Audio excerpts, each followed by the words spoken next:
Hey guys, today let us discuss about parallel for each. So we have that in Mule 4 in core module and in scope section, and here we could find it.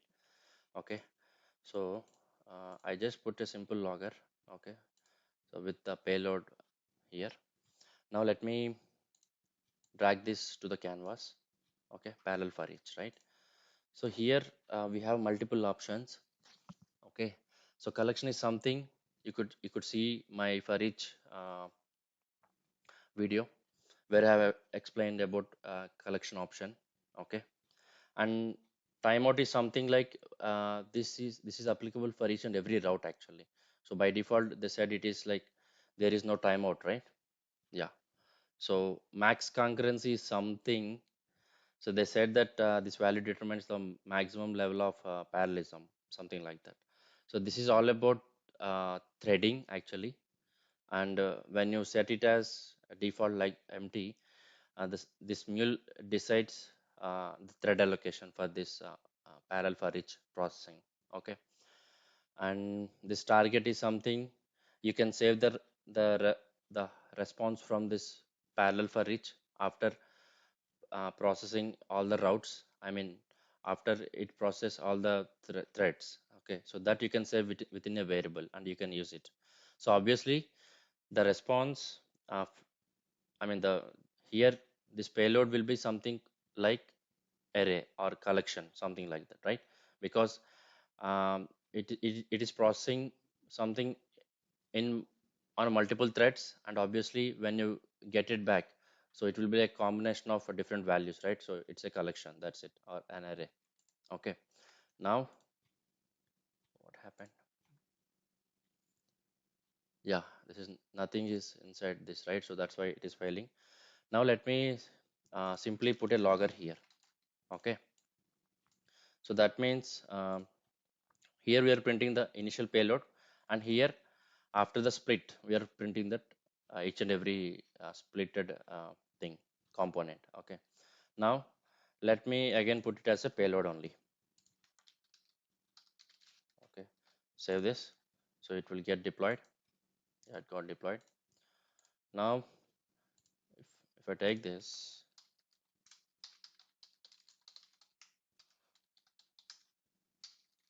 let me copy the path, that is this one, parallel for each, click on paste. Now go to body and send some simple array like 1 2 3 4 5.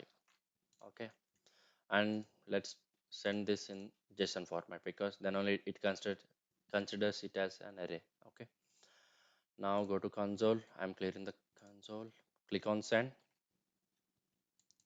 See, now you see here, uh, so it has executed it in the multiple threads. Like you see here, you see here the this is, you can consider it as a thread ID or something like that. So you see here it has executed uh, or processed this on multiple threads. That is what you can see here. Okay, so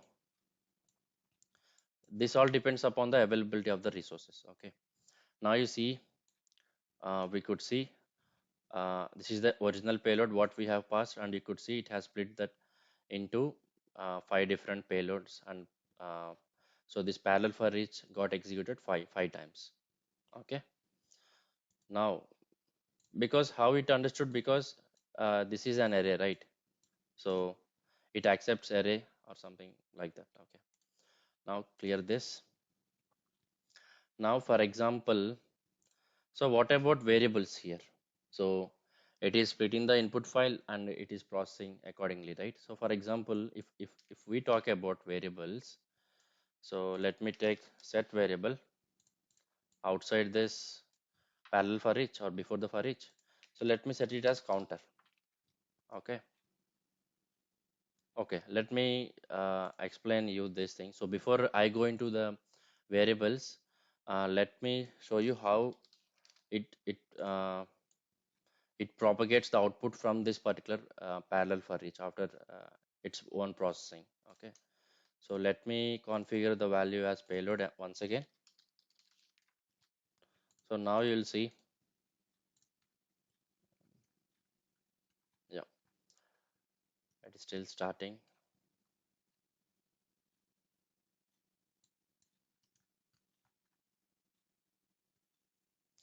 Yeah, it got started. Yeah. Now here I'm printing the payload that is coming as a output after uh, it runs or it executes this whole thing for n number of times based upon the number of what do you say elements you send in this array, right? So now I'm sending this. So okay, let me clear the console. Click on send. So you could see here, this is what we have already seen, right? Okay, that it prints 1 2 3 4 5 this way. This we have already seen. Now you could see something from here that this is one logger's output.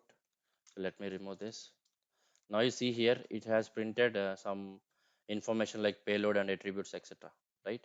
This is for the first one, and this is for the second one. This is for the third and fourth and fifth. Right? Now you have to copy this. So okay, this is we cannot read the payload this way, right? Now just convert it to JSON. Okay, so click here and set it as output application slash JSON.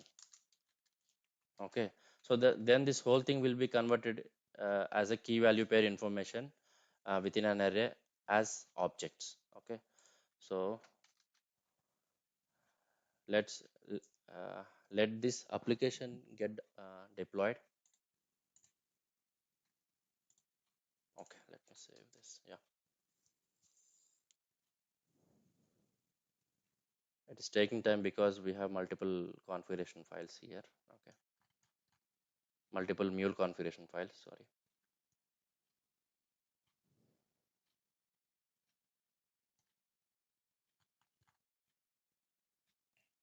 Yeah, so it got deployed, right? Let me clear this. Now click on send. So we have converted it to JSON, right? See, now it is little bit in a readable format. Like it is in a readable format. Copy this and paste it here. Now remove this. See, something we could read out of this, and you could see something like payload as 1 2 3 4 and 5. So what you can do, copy this, go to dwlang.fun. Okay, now paste it here and retrieve whatever you would like to retrieve. So you see, so for example, my intention is to get the payload values from this thing. So I have kept, so this whole thing is a payload, right? Whatever we copy pasted here, it's a payload, right? Now I would like to fetch the payload exact payload value. So that is what payload.payload. So it has returned me again array of values. Okay, so you can put this thing, copy paste this, and also paste it here. Okay, okay, let me paste. Okay, so now this will return clear. So now this will return the input what we have sent simply after processing it. Okay, so this is how you process an array, and also we have already seen that it is executing on multiple threads. Okay, and also um, what is the output of the after the parallel for each. Okay, and how can we get whatever we would like to get from the ultimate output after the parallel for each. Okay, now click on send.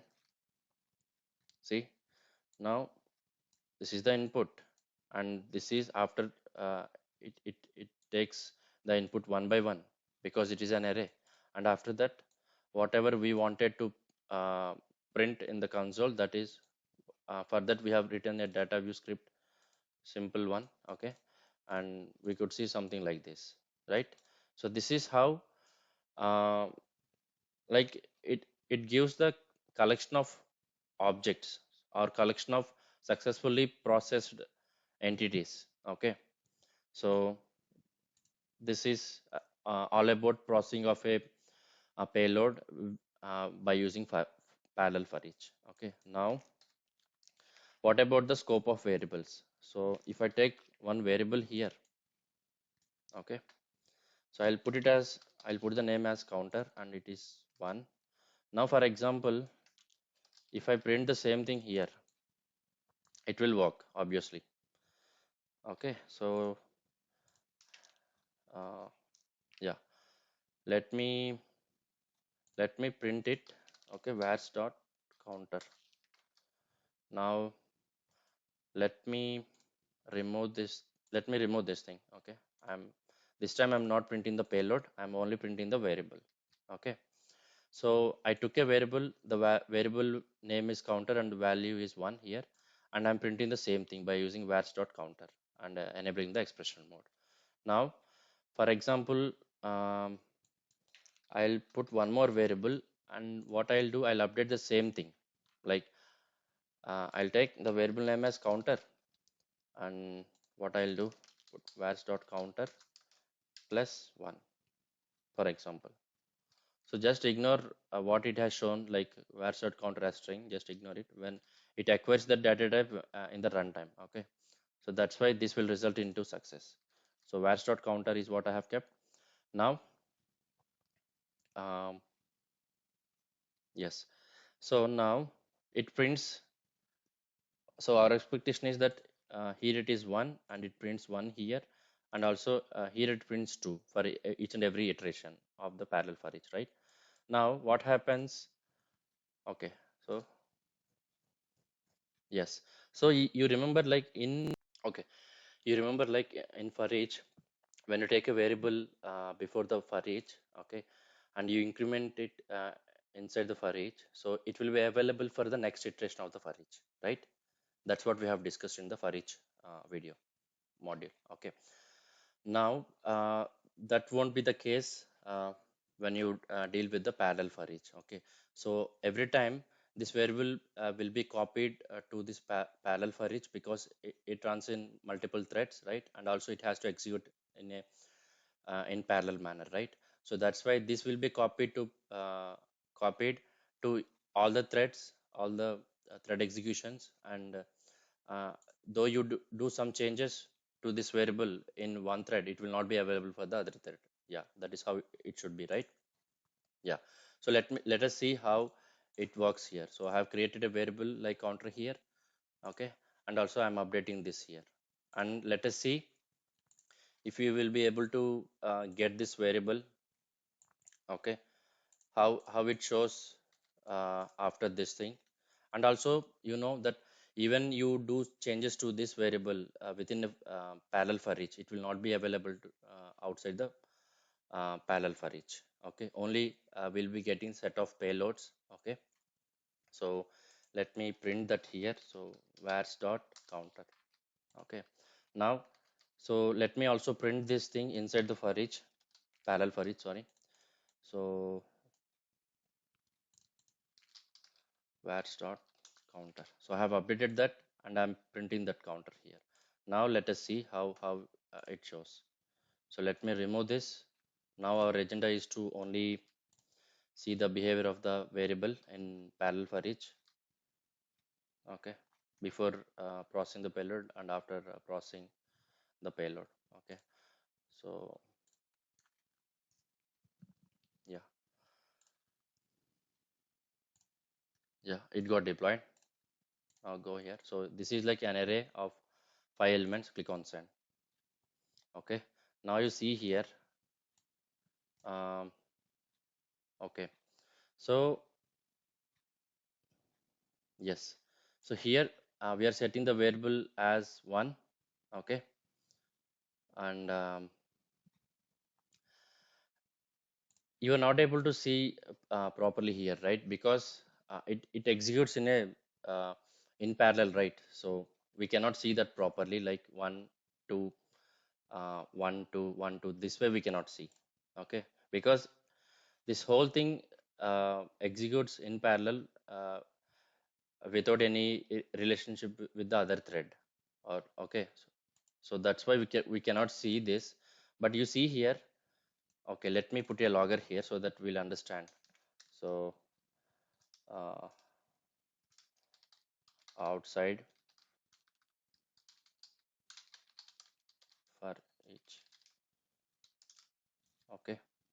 uh, this will work, no issues, because it will typecast that. Okay, let me, yeah, and also, yeah, that should be fine.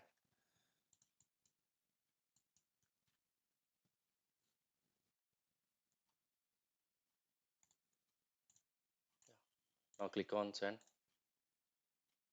Oh, sorry.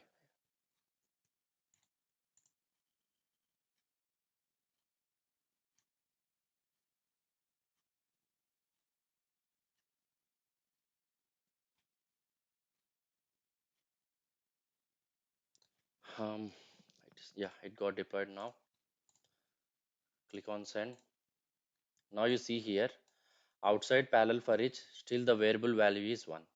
Okay, though we are incrementing inside this parallel for each. Okay, so and you see here, every time it is like 1 or 2 only. So that means, though we are incrementing it here, it is not available for the next iteration. That is what we can understand. Okay, so because we could only see 1 or 2, not more than that. We are not able to see 3 or 4 or 5, right? So this way we can understand that whatever the variable you declare or as create before the parallel for each, okay, so that will be copied to all the threads, all the thread executions. Okay, and even though you do some changes within these routes or within the these threads, okay, so this will not be available for the next iteration of the parallel for each, and also outside this thing, outside the parallel for each. Okay, so I hope this is clear. So so till now we have seen how to, like, what is the output of the payload with respect to the payload and with respect to variables from parallel for each. Okay, now we can simply convert this uh, parallel for each to for each. Okay, so now go here, uh, and okay, before I do that, let us also discuss what if an error occurs in parallel for each. Okay, so for example, um, okay, for example, I'll take a flow reference. I'll quickly do that. So I'm going to take a flow reference. Let me remove these variables. Okay, so that we'll be not confused. So I'm removing I have removed everything. Okay, other than this logger. So let me simply put it as something like payload. Okay, now, yeah, so let me create one more flow. So let me simply name it as private flow. Okay, now let me choose this.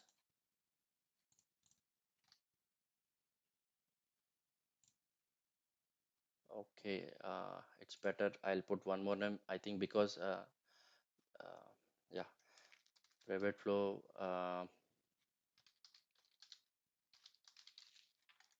so just for distinguish, yeah. So let me copy this. Yeah, now let me take a choice route here inside this, and I have prepared a payload, that is this one. Copy this. So I'm copying it here. So it is an array of JSON objects, right? Okay, everything is fine here. Now my requirement is like, I will raise an error.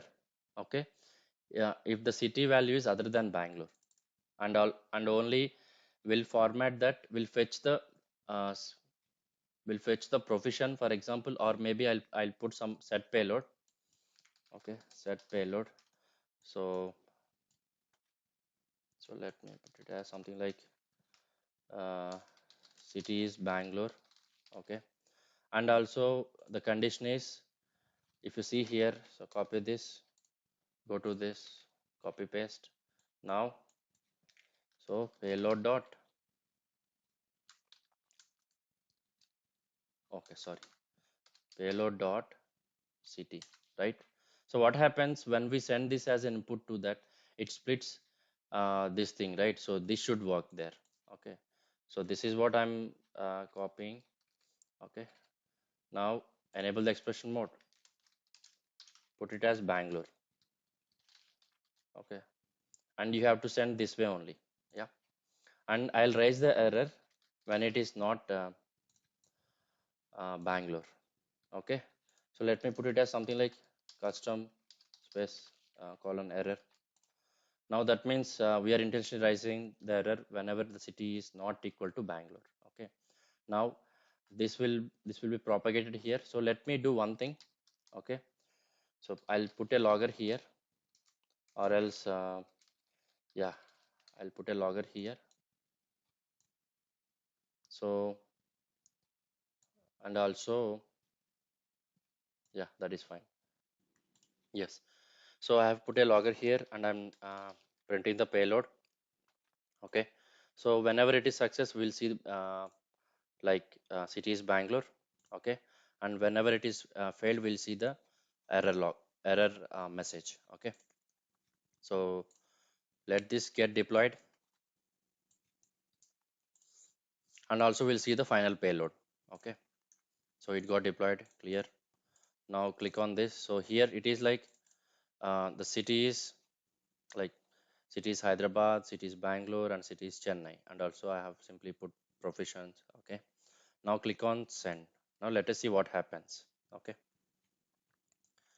so you see here, okay, we have only two loggers, right? Okay, and we are not even printing the initial payload. So we are directly invoking the parallel for each, and we are directly calling the flow reference and invoking this thing. Okay, now what is happening here? In I have put a simple expression payload dot city equal to Bangalore, and whenever it is not equal to Bangalore, we are raising the error.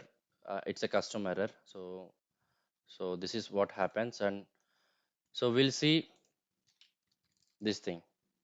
Okay, now so we got the error. Let me set or count this with the custom error, because that is what we have put there, right? Fine, next. Okay, you ignore this thing. So yeah, fine. So we could see like error is shown here, and also as we know, or as we can guess simply, so other than Bangalore, it is raising the error, right? Okay, so that means we should get two errors, like for processing of two entities we should get error, right? So that is what you could see as the response here. See, exceptions were found for routes like for 0 and the third one, that is nothing but 0 is this one, 1, 2 and 3. So this way it counts the the execution of the routes actually. Okay, so this got failed, and also this got failed. 0, 1, 2, this one is 2, and this is 3. Okay, so that is what we expected. Okay, now did it process the other payloads or not, that we'll see now. Okay, now you see here, let me go to the notepad. So it has printed error for this thing, one, and this is for the second one. Okay, now you could see why we are seeing still errors like this one and this one. Like we on a whole we got four issues, right? That is because what it is happening, it is, so here we didn't put any error handling, right? So it is propagating that error to the called flow. Okay, I mean to the flow which called this flow. Okay, that is the reason you could see a custom error four times like this one, and this is two, and this is three, and this is four. But what happened to the other like split objects, that is this one, sorry, these two. Okay, so what we are doing, I have kept something like city is Bangalore. Okay, and whenever it goes back, it comes here, and it go ahead, it will go ahead with the route. So here I'm printing the payload, right? Now if you see here, this should be there twice. Copy this and go to the logs. So click on count. One moment. Click on count. See, two matches are there. So find next. So you see here, we could see city is Bangalore and city is Bangalore got printed twice. That is expected. So the thing is here, what happens when when an error occurs? So it has propagated to this parallel for each. What happened? It has, it is done with its task. Like, so whenever an error occurred here, it has ignored this thing. Or let me check how many. Uh, okay, yes, that's it. So whenever um, this payload is succeeding, so it is printing that whenever we get an error, uh, it is, I mean, it is resulting into an issue here. So ideally it should not go ahead. Okay, so for those two threads actually, so it is rising, or it is resulting into an issue here, and it is stopping here itself. And for the threads where we got a success response, it executed this parallel for each, right? So that is how it will work actually. So parallel for each uh, will execute, or one, the processing of one payload will not hamper the processing of the other payload within the parallel for each. And if you see here, um, it didn't go ahead, right? Because out of this, I mean, on a whole, at this parallel for each level, we got an issue, and it will come here. For example, if we keep something like on error continue here in the here, okay, and let me put it as, put a logger here and print something like please ignore. Okay, now what happens, it will only show two errors, because now we are resolving, though we are getting some error here, we are ignoring it by using this on error continue, so it will not go to the top. Okay, and still uh, now we'll see this thing, because at this level there are no errors actually from this private flow. So that is the reason we will see the payload something like in a collection format. So click on send now. So though we'll be getting some errors here, see, we got two errors, one and two. But because we have kept this on error continue, um, they were ignored here itself, and out of this block, they were treated as a success scenarios. So you could see here, I'm copy and pasting it in the new node. So you could see this occurred twice. This is expected, and you see here, because it has raised the error. See, please ignore got printed twice. That is this one. Let me count it. Okay, guys. So we are checking the please ignore phrase or sentence. So copy this. Now check this thing. So the count of this thing is twice. Okay, because we have seen two errors, so, and we are ignoring that by sending the control to on error continue. So it has ignored, and it showcased it as a success scenario, right? So for the reason, still, like, because the actual issue has occurred, so that's why it is showing twice, and also it was resolved to, it was, the control has gone to on error continue. That's the reason whatever we have configured in that logger, we could see here please ignore, something like that. And you see here, so for the other two success scenarios, so let me clear this. So for the other two success scenarios, it is printing city is Bangalore. Okay, so let me copy this and check in the log. So go to top, so find next, so you could see here. Okay, next, click on find next. You could see the same here. So what about the other two loggers?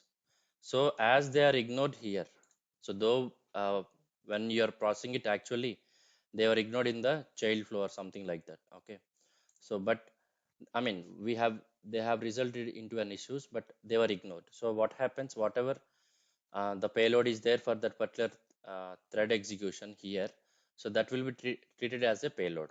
So that is the reason you could see something like this, like The city is Chennai and profession as architect, and city is Hyderabad and profession is software engineer, something like this. So that means whether you handle the error in the subflow or not, okay. So here this will execute um, completely. So if it is getting error, it will stop here itself. I mean the particular thread. Okay. If it is getting success response to the parallel for each, okay, from this flow I'm talking about. So that means it will execute this thing. Okay. Now in this scenario, though we are getting errors twice in the child flow, we are resolving that and sending success response to this parallel for each in all the four um, split payload processings. Okay. So now here we got four success responses, and we could see this payload got printed four times with cities Bangalore and with the actual payload. Okay, the split payload, and again with cities Bangalore, and for another error it is taking the payload from this scope. Okay, so after this you could see something like four. So we have an array here. Okay, if I remove this thing, so we have an array, and this is nothing but the output from the last logger, that is this one. Okay, so you could see this again in a unreadable format. So as we already discussed this thing, you can simply go to dwlang.fun, or it's up to you. If you have a good practice, you can simply, oh sorry, yeah, correct. So this way we cannot see it because it should be resolved in the runtime. So but you can simply put it as JSON here. So instead of simply payload, let me click on this and set the output as output application slash JSON. Okay, now you'll be able to see um, the exact payloads as well. No, not the payloads. One moment. Payload. I'll keep because this we have already seen, right? So yeah. So previously it was working payload. Okay, so let this application get deployed. Okay, let me save this. You have to save it actually. Yeah. So now we'll see all the payloads that we are getting from here. Okay, so two payloads will be with the static value, that is cities Bangalore, and two payloads will be the split payloads, because we got issue here, error here, and we are not sending any payload for those for the error scenarios. So whatever is the payload here, that is getting set as payload, and that is what will come out of this parallel for each. Okay, so go to console. So I'm clearing this.